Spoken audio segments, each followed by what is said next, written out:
Salvação se perde. Eu vou te falar porque eu já passei por essa crise anos atrás, não agora.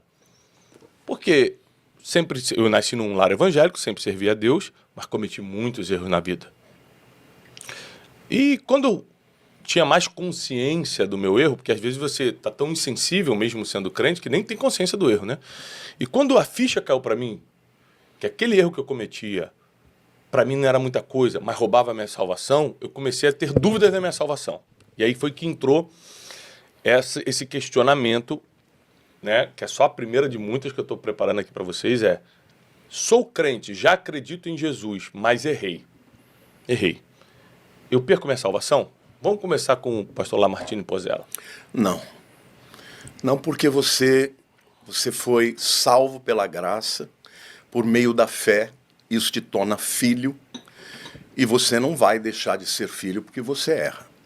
Eu não acredito que exista algum pecado, com a exceção da apostasia e de uma rejeição absoluta e definitiva de Cristo. Que é o pecado contra o Espírito Santo. Para mim é a mesma coisa.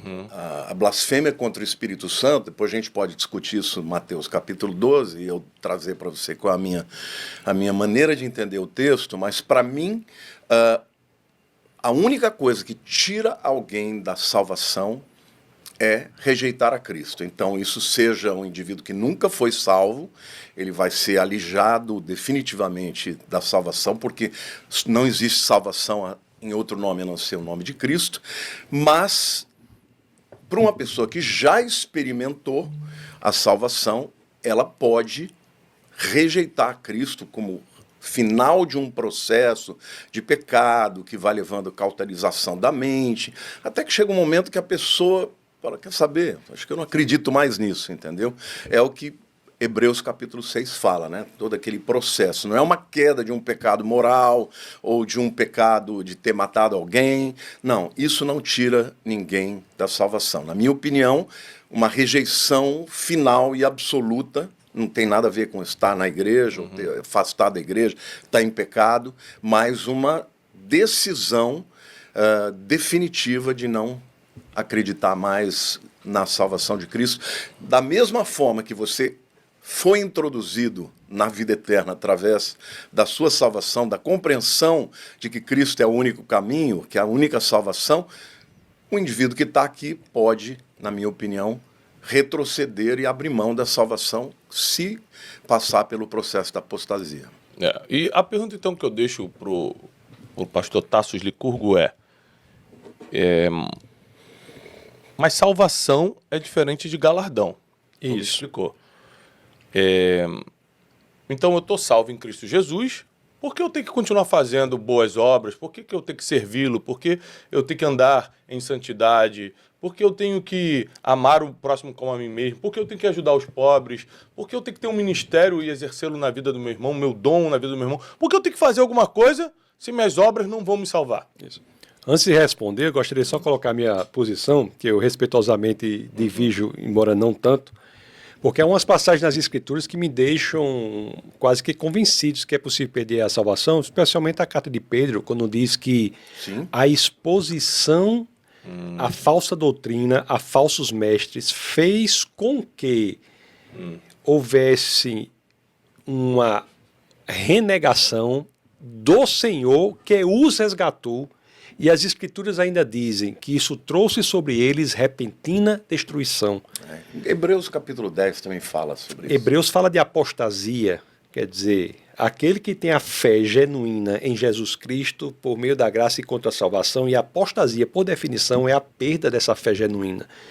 Então, com base nessas duas passagens principalmente, eu tendo a pensar que é possível sim perder a salvação.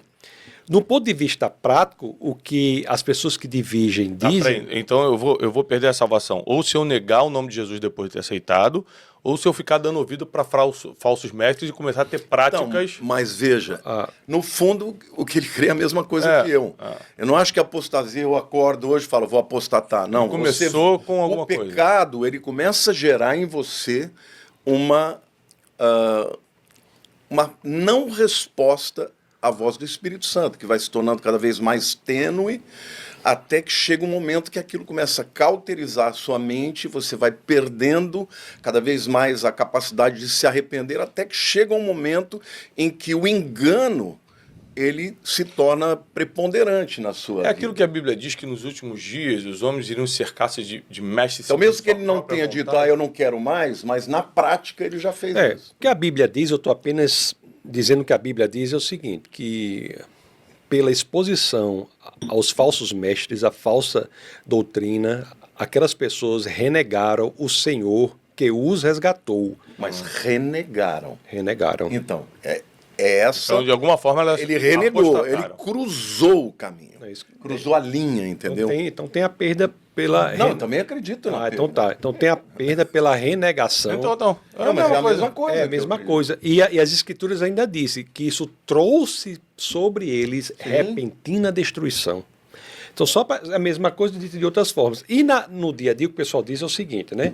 Porque há situações, todos sabemos, de pessoas que se dedicaram durante muito tempo à igreja, pessoas que tinham uma vida, ao que todos sabiam, santa, uma vida piedosa, e de uma hora para outra passaram a não ter mais. Os que acreditam que não perderam a salvação vão dizer que aquele de fato nunca foi salvo, né? Enquanto os outros que acreditam dizem que ele perdeu a salvação. Então, minha resposta não é com base tanto na experiência, mas sim no que diz as Escrituras, na passagem sobre a qual nós nos debruçamos, assim como na passagem de Hebreus, que fala da apostasia. Em relação à sua pergunta especificamente, as obras são inservíveis para salvar alguém. São imundícia, como diz o apóstolo Tiago, são inservíveis para salvar alguém. As obras são, na realidade, uma consequência de quem já é salvo.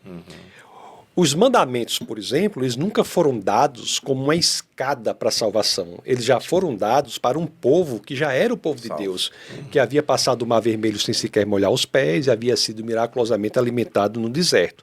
No entanto, os mandamentos são dados para aquele povo não para que eles sejam povo de Deus, porque já o eram, mas porque eles são povo de Deus. Então, se nós somos povo de Deus, nós temos um padrão no qual nós devemos nos espelhar para que cresçamos de maneira a sermos mais e mais parecidos com Deus, no caso nosso, do Deus encarnado, que é Jesus Cristo. Então, quando o mandamento diz, por exemplo, não mentirás, é porque Deus é a verdade. Quando diz não adulterarás, porque Deus é fiel. Não furtarás, porque Deus é confiável. Não assassinarás, o correto é assassinarás e não matarás, né? Porque matar é bíblico em certas situações. Quando diz não assassinarás, é porque Deus é a vida. Então, as obras são inservíveis para construir o caminho para a salvação. O ladrão ao lado da cruz é um exemplo claro disso, que não tinha nada a oferecer antes nem depois, né? Porque estava ali na cruz. E ele encontra a salvação. Então, as obras são para aquele que é salvo e não para alguém ser salvo. Ótimo. Agora, é o que diz Efésios 2, 8, 9 e 10, né? Pela graça sois salvos por meio da fé, isso não vem de vós, é dom de Deus. Mas nós fomos criados em Cristo Jesus para as boas obras. Você não é salvo pelas obras, mas é salvo para as obras. Agora, uma vez salvos, devemos ter novidade de vida e fazer boas obras. Agora, se eu sou salvo, então minha salvação está garantida por causa da cruz do Calvário, por causa da graça de Jesus. Só por isso. Então, as minhas obras vão interferir no meu galardão? Isso. Vamos lá? Pode. O galardão é um julgamento que sofre o crente. Quanto aos galardões, o julgamento que sofre o crente. O crente não é julgado quanto à salvação. Assim como a Arca de Noé. Imagina a Arca de Noé. Aqueles que estavam na arca foram salvos estiveram acima do julgamento de Deus, que era o dilúvio. E o apóstolo Paulo usa a mesma preposição, né? Nós temos de estar em Cristo. Os que estão em Cristo estão acima do julgamento de Deus. Então, os galardões não são quanto à salvação, mas são quanto às coroas. Aquilo que... E, inclusive, quando nós devemos comparecer diante do tribunal de Cristo, a palavra lá no grego, bimá, é o pódio. Era o lugar onde todos os corredores da maratona que haviam cruzado a linha, ou seja, já haviam vencido, recebiam a coroa de louros. Paulo fala, corra de tal maneira que você alcance o prêmio. Ou seja, nenhum que deixou de cruzar a linha estará nesse dia. Aquele é um tribunal para receber recompensas e galardões, mas não para serem reconhecidos como salvos ou não. Ou seja, quem estiver diante do tribunal do Bimá de Cristo já está salvo. Aí ele vai poder receber, né, a recompensa, seja porque a sua obra é comparada ao ouro, prata, pedras preciosas ou madeira, feno e palha, que o fogo vai provar e não sobra nada, mas o indivíduo vai ser salvo. A Bíblia diz que como pelo fogo. Essa semana o pastor Tarso me passou isso. Como eu falei, a gente conversou essa semana, quando eu tenho algumas dúvidas, eu ligo para alguns amigos, e o pastor Tarso é um, e aí ele falou, olha, você tem que prestar atenção no que 1 Coríntios diz, né, sobre as 6 coisas que pode construir em cima do fundamento que é Cristo. E o que acontece com ouro, prata e pressa? Quando passa pelo fogo, fica. Purifica. Purifica, né? Mas e fica no sentido de que não permanece. Não acaba. Agora, o feno, a madeira... Feno e palha sobra queima. nada. Aí a Bíblia diz, todavia serão salvos, ainda que pelo fogo. Então está claro que não tem a ver com salvação, tem a ver com recompensa, tem a ver com galardão. E depois que eu peguei esse estudo, aí eu comecei a me aprofundar mais, começou a me dar um temor maior. Eu falo para Deus todo dia, Senhor, pelo amor de Deus, não queima tudo, não. Me avisa o que eu estou fazendo errado, porque eu não quero que só eu fiz uma oração parecida essa semana. Eu falei, Deus, me mostra o que não é pedra preciosa na construção que eu estou fazendo em cima desse fundamento. É muito simples. Vamos. O que dá glória para Cristo está dentro do propósito. O que traz glória para o homem. O próprio Senhor Jesus, quando falava dos fariseus, que quando iam dar suas ofertas, davam os gasofilatos na época eram de bronze, eles levavam moedinha pequenininha, porque ficava plim, plim, plim, plim, plim, plim, plim, todo o povo falava, olha, os fariseus estão dando obra. Jesus disse, eles já receberam o galardão dos homens. Então, ou seja, não é só o que eu faço, mas é o como eu faço e por que faço.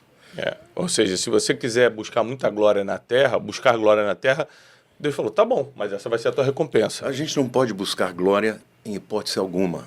Eu digo para quem está desavisado ou por mais intenções busca. Está trocando a recompensa eterna por uma passageira. Exato. Pelo aplauso do homem. Porque a glória, ela deve ser sempre um atributo de Deus compartilhar sua glória para quem Ele quer dar.